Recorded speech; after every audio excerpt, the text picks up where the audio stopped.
کو غوث پاک کی درگاہ کی مٹھائی کی تعظیم نہیں ہوتی، جن کو غریب نواز کی بارگاہ میں تعظیماً جھکنا نہیں آتا، اللہ رب العزت کی مار دیکھے کہاں جھکتے ہیں۔ ملائم سنگھ پہنچے دیوبند، ملائم سنگھ نے دیوبند کا دورہ کیا، میرے خیال سے یہ بھی بن دعوت چلے گئے ہوں گے، ان کے اصل میں سب بن دعوت چلے جاتے ہیں۔ اچھا چلو، ملائم سنگھ تو بن دعوت دارالعلوم دیوبند آ گئے، مگر جب وہ جانے لگے، جوتا پہننے لگے، تو ملائم سنگھ کا سیکرٹری غیر مسلم تو کھڑا ہوا ہے، دیوبند کا چاپلوس مفتی ملائم سنگھ کو جوتا پہنا رہا ہے، ذرا دیکھ لیجیے۔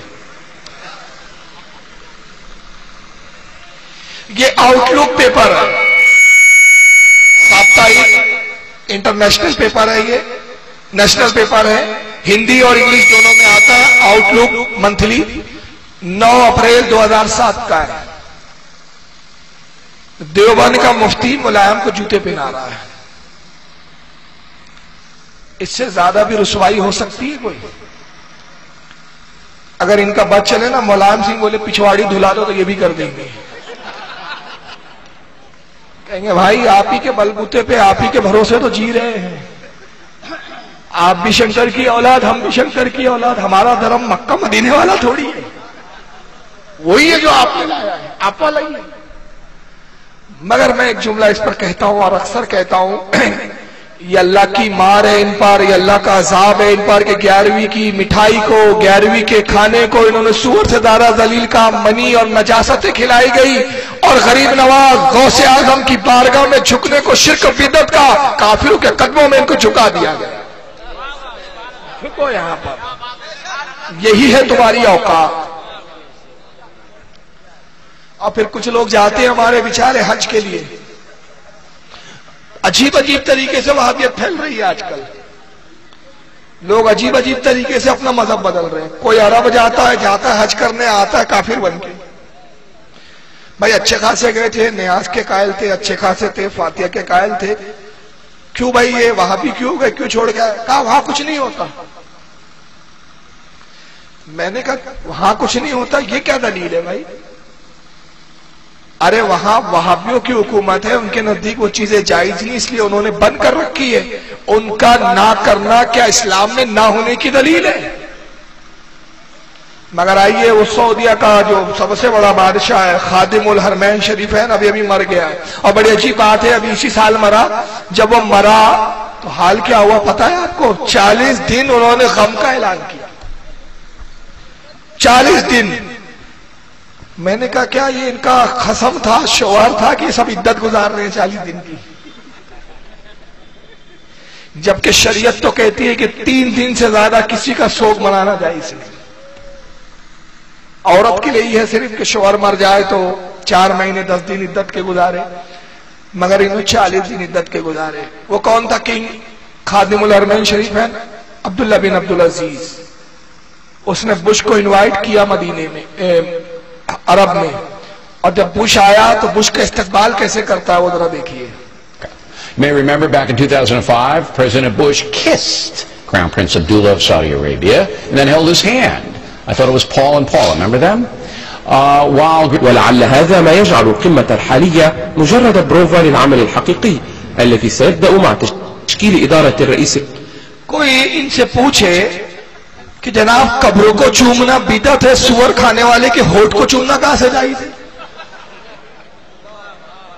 یہ تو بوش ہے، سور کھاتا ہے، شراب پیتا ہے، اور ایسا شخص تمہارے نزدیک خادم الحرمین شریفین ہے، تم کہتے عرب میں جو ہوتا ہے وہی صحیح ہے، تو پھر یہ بش کو چوم رہا ہے، تم بھی مشرک اور کافروں کے ہونٹوں کو چوما کرو اگر تمہارے نزدیک یہ دلیل ہے۔ آئیے، یہی نہیں بلکہ شراب بھی پیتا ہے، ڈانس بھی کرتا ہے، یہ خادم الحرمین شریف، محترمہ سے ہاتھ بھی ملا رہے ہیں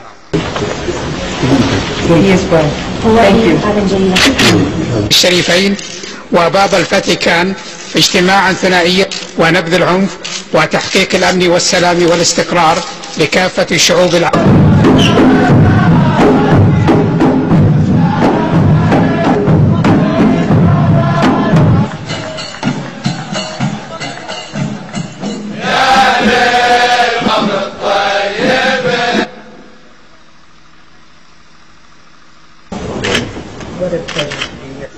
أوباما.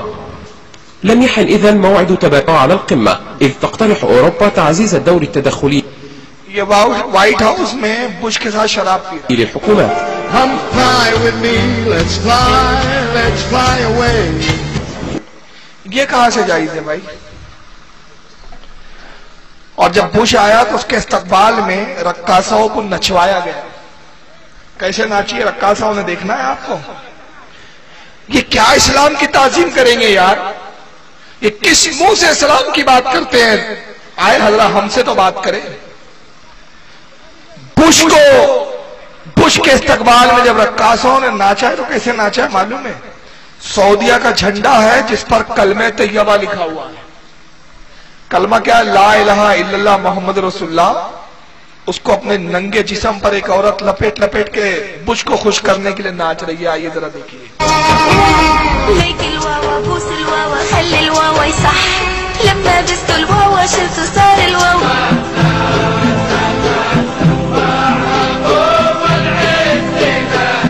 بادشاہ سلامت بھی جھنڈا پہن کے ناچ رہے ہیں.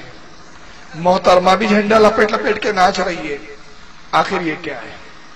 اب ایک آخری چیز بتا کے میں ختم کر رہا ہوں اور اس کے بعد میں ایک صاحب کی ویڈیو دکھا کے پھر اس پہ اختتام کر دوں گا. گفتگو چل رہی ہے کرشن نبی ہے، رام نبی ہے، لکشمن نبی ہے، دیوالی کی پوری جائز ہے، کوا کھانا حلال ہے، یہ سب چل رہا ہے. اندرا گاندھی کو یہ بلاتے ہیں، کافروں کو مورتیاں یہ دیتے ہیں، کفار و مشرکین کے پیروں کو یہ چھوتے ہیں. سعودیہ جہاں سے اسلام نکلا ہے وہاں کا ایک منظر یہ بھی دیکھ لیں کہ سڑکوں کے جو نام ہوتے ہیں نا وہ اچھے لوگوں کے ناموں پہ رکھے جاتے ہیں، مگر آل سعود نے، نجدین، وہابیوں نے سڑکوں کے کچھ نام رکھے ہیں. ایک سڑک کا نام ہے شارع ابرا الحبشی. یہ ابرا کون تھا معلوم ہے؟ جس کا ذکر سورہ فیل میں آیا ہے، جو خانہ کعبہ کو ڈھانے آیا تھا، جس پر اللہ رب العزت نے ابابیل پرندوں کا عذاب بھیجا تھا. قرآن میں اس کا ذکر موجود ہے. ان کو کوئی اچھا نام نہیں ملا، سڑک کا نام رکھا شارع ابرا الحبشی، ابرا اسٹریٹ. آئیے دوسرے روڈ کا نام دیکھیں، یہ ہے شارع مسلمہ. شارع مسلمہ یہ جس کے بارے میں بتا چکا ہوں کہ اس نے جھوٹا نبوت کا دعویٰ کیا تھا، اس کے نام سے سڑک کا نام رکھا ہے. اور پھر یہی نہیں، مدرسے بنائے کچھ سعودیوں نے. مدرسے کا نام دیکھو گے تو آپ تعجب کرو گے، مدرسہ یزید بن معاویہ. یزید کے نام سے مدرسہ ہے. اب ہو سکتا ہے کہ کچھ وہابی کہیں کہ بھائی یزید کے کفر پر اتفاق نہیں ہے، کچھ کافر مانتے کچھ نہیں مانتے. چلو یہ چھوڑیے، اب آگے دیکھیں. یہ مدرسہ سعودیہ کا دیکھیں، اس کا نام ہے مدرسہ ابو لہب. تو میرے خیال سے ابو لہب بھی ان کے یہاں مسلمان ہوگا. ابو لہب جس کا ذکر قرآن میں ہے، جو سخت عذاب میں ہے، اس کے نام سے بھی مدرسہ کھول دیا. تو بہرحال یہ میں نے کچھ ان لوگوں کے کرتوت دکھایا آپ لوگوں کو، اور اسے یہ بتانے کی کوشش کی ہے کہ ان کا دین وہ دین نہیں ہے جو ہمارا دین ہے، ان کا مذہب وہ نہیں ہے جو ہمارا مذہب ہے، ان کے انبیاء وہ نہیں ہے جن نبیوں کو ہم مانتے ہیں. یہ کسی اور نبی کو مانتے ہیں، کسی اور نبی کا کلمہ پڑھتے ہیں، اور یہ کسی اور کی تعظیم کرتے ہیں، یا اولیاء کی تعظیم نہیں کرتے. بہرحال میں سمجھتا ہوں کہ انصاف پسند اور حق پسند کے لیے اسی قدر کافی ہے.